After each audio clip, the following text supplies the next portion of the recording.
The 11th hour or the 11th day of the 11th month attained a special significance in post-war years.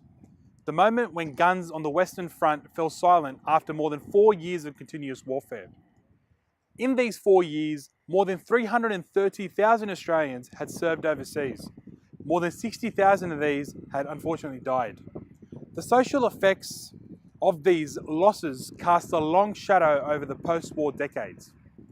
100 years since our involvement in the First World War, the Anzac Centenary is a time to honour the service and sacrifice of our original Anzacs and the generation of Australian servicemen and women who have defended our values and freedoms in war conflicts, peace operations throughout a century of service.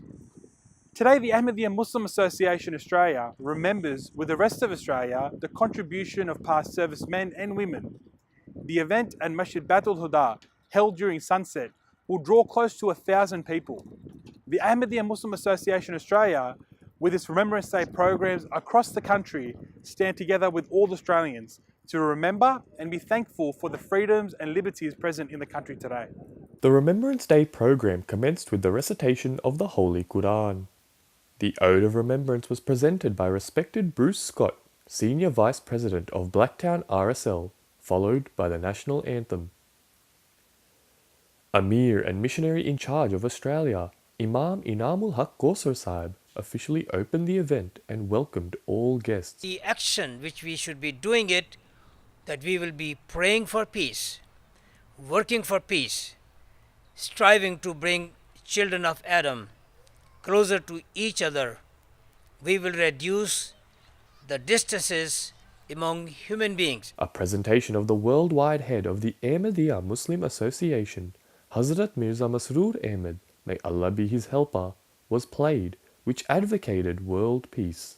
The keynote speakers of the event included respected Dr. Umair Shahab Sahib, who highlighted the great sacrifices of past Australians, Honourable Michelle Rowland MP, Honourable Kevin Connolly MP, that maybe we could do it better, that maybe we could find ways to improve the way humans interact with each other, to find ways other than violence to sort out our differences, to find ways to break down the barriers between people and cultures and societies, and to find ways for nations to work together.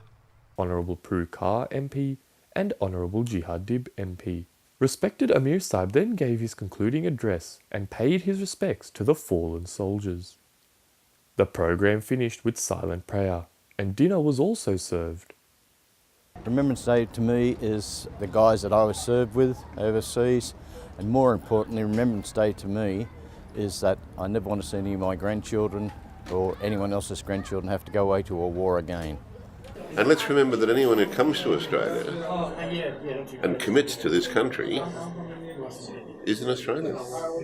May the reflection of history lead to a brighter future in which peace and harmony can filter throughout the world.